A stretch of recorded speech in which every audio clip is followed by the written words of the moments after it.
Hey guys, and welcome to another edition of my Friday feature segment. If this is your first time watching my Friday feature, the goal of this little segment is to just pretty much highlight some great connections that I have here in the Des Moines area. They're people that you should get to know and that you need to know because they're making a big impact in the community as young professionals. So this week, I am honored to have my good friend Eddie Arndorfer here with us. Pleasure, thank you as for coming always. on. Yeah, appreciate it. So let's kind of just get right down to it and get to know who Eddie is a little bit. Tell me a little bit about your story. Absolutely. So, I grew up in West Des Moines with my family, pretty Catholic family through and through. So, went to St. Francis. That's actually how I got to know Andy. Yep. Met back in elementary school. Elementary school, yeah. Did you run cross country in middle I school? did not run cross country in middle school. I was a track guy. I started, that's right, you were a Yeah. track guy, and that's how we started running together a little bit. And then in high Exactly. school, went to Dowling, where you and I started running a lot more together. That's right. Cross country, Yep. and then track all season long. Oh, You're yeah. running preseason, postseason, whatever. It doesn't it doesn't stop, man. stop. That's right. So had to kind of get to know him. But so after that, just kind of stayed together through the years, worked at Prairie Life together. Oh yeah, represent. Absolutely. Good So- old Prairie Life, man. Yeah, That's it's a bum. We got the crew there with my buddy Husson. that Husson, was yeah, on, from last week. last Husson, week. that's how all three of us So- know each other. Yeah, it's a So- pretty cool story there. Yeah. We got a little squad going. Yeah. So talk about a little bit what you were involved in high school at Dow. So at Dowling, didn't get into art intro, which was an easy A, which upset me at first, but actually opened up a door into choir, which to be honest, I thought was kind of a nerdy thing to do, but I did it anyways because again, I wanted an easy A, and You got that credit. yeah. And then I had Carl Rohr asked me to try out for Opus Honor Choir along with another friend of mine who was a football player who also wasn't a singer. Sure. But he and I both got on it Yeah. and made it. So then we're like, okay, well, let's just run with this and see how it goes. Ended up joining jazz choir, men's ensemble, all of those. And then on top of track and cross country, I stayed busy. I think it was like six different really choirs. cool. So Yeah, man, Yeah. that's a lot. You got a lot of really cool experiences in Yeah. with that. yeah. So then kind of moving on to college and kind of how did Dowling prepare you kind of for that transition into college? So Dowling did really well with prepping me for college, not having, just because you're done with, the credentials of whatever you need for science to get into college, we didn't have the option of not having that class period filled, like some That's people right. have it open. So it kept me on like a good solid schedule from 8 to 3, but then, extracurriculars, Sure. 8 to 5. So it just really helped me know how to balance passions with music and running, and then mixing that and keeping a solid, mindset and drive with mixing that with academics too. So That's really cool. yeah. So then you kind of use those skills into kind of balancing everything that you were involved in at Iowa State, yeah. correct? So that opened up the segue or the gateway into Iowa State. Went there as a vocal performance major. Started out in the Iowa State Singers. Sure. Toured around the state. It was a great opportunity. It was amazing. The people there were just absolutely talented. But that just really helped me mix again the academics with my passions and not letting those Sure. kind of fight against each other, and being able to learn how to balance them out so that I'm not anxious about not following my passions when I'm doing my schoolwork, and Exactly. then not having all of those other worries in the back of my head as I'm trying to fulfill my That's stuff. really cool. And then some of that, again, it just keeps building on top of itself into kind of how you do your job now. So kind of tell us a little bit about where you're at, who you're working for, Yeah. what you do, and how you do it. Yeah, so absolutely. So right now, I am a technical recruiter with Palmer Group. I work in the application development side of the IT area out there. And all of my past going into this new role, helping people find jobs. As I get the scare after graduating from college, not having Sure. something lined up. I get that. I also get people trying to figure out, I have this dire passion, but I have this skill set that I learned through academics. Right. Which one do I pursue? In me, I guess, having music career outside of Palmer Group, I understand having to, again, continuing to balance that out. So I guess that's just the one thing that I try to bring to the table when I do technical recruiting is making sure that I'm helping people's goals and passions line up and letting them be able to fulfill those with having their new current That's role. really cool, man. That's like I said, he's making a really big difference here in the Des Moines community by helping everybody out. So there again, if you or someone you know is looking for a job in the IT industry, definitely reach out to Eddie, connect with him. He's definitely happy to help you out. Yep. So just another great reason why you should get to know Eddie.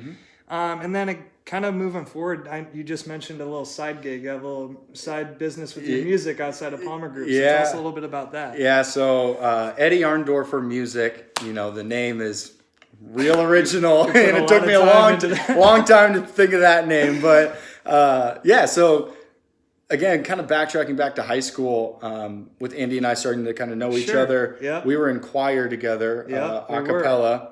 And we were supposed to go to San Francisco for a choir trip. That's right. And I got sick. I had to get my gallbladder taken out. I forgot about that. Because 16-year-old male kids need to get their gallbladder taken out. It's a lot. But I ended up not being able to go because I had to prep for surgery. And that really upset me. So and I felt horrible for having to cancel that trip out to San Francisco with my family. Sure. Ended up traveling down to Kansas City, a place that my family likes to travel to a lot. And they always have street performers in the street all the time, Everywhere. So my dad, I had my ukulele with me. I just started playing like a couple months before. It was horrible at it still, but a little newbie. I knew like 4 songs with it. So my dad said, like, how cool would it be if you went out there and did that? Sure. And why not? So I did it. I just went out there and just found a corner that nobody was at because I didn't want to get made fun of or like looked at weird. And I just started playing for an hour and I made $12 and I thought that was like the coolest thing in the world. Like, Dad, I made it. Yeah, and even though people were probably just giving me money because I thought I was like some 15-year-old homeless kid playing the ukulele, but that's no. funny. So that ended up kind of opening the segue of singing was new to me because I didn't really start that till freshman year of high school. And then putting myself out there, I was really reluctant and scared at first, but then realizing I took that leap of faith. Right. Nothing bad happened. So I figured. And you were in Kansas City of all places. I wasn't even in my hometown. Kansas City is a big market, especially. Des Moines is a big market, but Kansas City is on another level. Yeah, so that putting was yourself out there like that was pretty cool, man. So I just came back here and sought after every opportunity I could: farmers markets, restaurants, private parties, all of it. Jerry Seinfeld said, "There's no such thing as a bad gig." There you go. So he always says, don't say no to a gig. That's the worst thing you can do. There's no such thing as a bad one. So I just took that to heart, and that just kind of helped me build up where I am today. That's really cool. That's awesome. So it's, there again, another option or opportunity, I should say, to reach out to Eddie if you are having any private events or parties or anything of that nature that needs some amazing live music. I can attest to his talent. It is incredible. Thank you. So definitely, again, reach out to Eddie for music or IT jobs. Either one. Man of multiple trades here. I like it. So kind of now to wrap things up a little bit, did the same thing a while ago in my first Friday feature segment. It's a really good question I like from my favorite podcast host, Lewis Howes. At the end of every interview, he always asks the interviewee what their 3 truths are. Now, those 3 truths are the 3 things that if you had to pick up and leave tomorrow, how would you want to be remembered? Like, what would your legacy be? So, Eddie, what are your 3 truths? That's deep. That's a deep question to lay on me at the end, but I got to say, first and foremost, whether you think you can or you can't, you're right. I'm not the one that made that up, but no. I think that's something that, like I said, putting myself out there, it was something I didn't think I could do, but I thought maybe I can with playing music. Sorry. Sure. So when I did that, I ended up being okay with it. And had I thought that I couldn't do it and that I wasn't going to be good enough, it might have not led to this new side gig. So, just whether you think you can or you can't, you're right. The other thing is, lose that sense of entitlement. Like nobody's entitled. Nobody's going to give you anything. Just Right. like you're not going to get everything in life that you want if you don't work for it. You know, you need Exactly to right.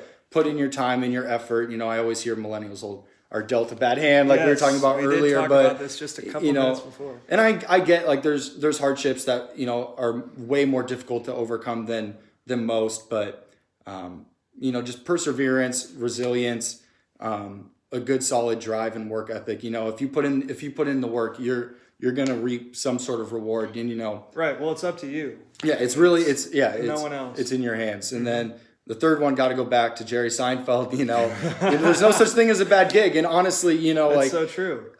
I have met some of the most amazing people who they say that I, influenced their lives in one way, but they really ended up making a much, much bigger impact on me. Sure. Just because I went out there and I thought, this isn't something I want to do, but I'll just try it out. And it ended up Right. actually helping me build out a really deep network that I appreciate every day. Yeah, So, and having a network like that where those relationships are so important to the network, it almost takes the work out of going to work. yeah. It's Absolutely. doing business with people that you want to do business with just for no personal gain or no other agenda than to help somebody. And there again, it's another great reason why Eddie is a great person to know, great person to do business with. Thanks, buddy. So, with Yeah. that in mind, always remember it's a great day to have a great day, and I'll see you soon.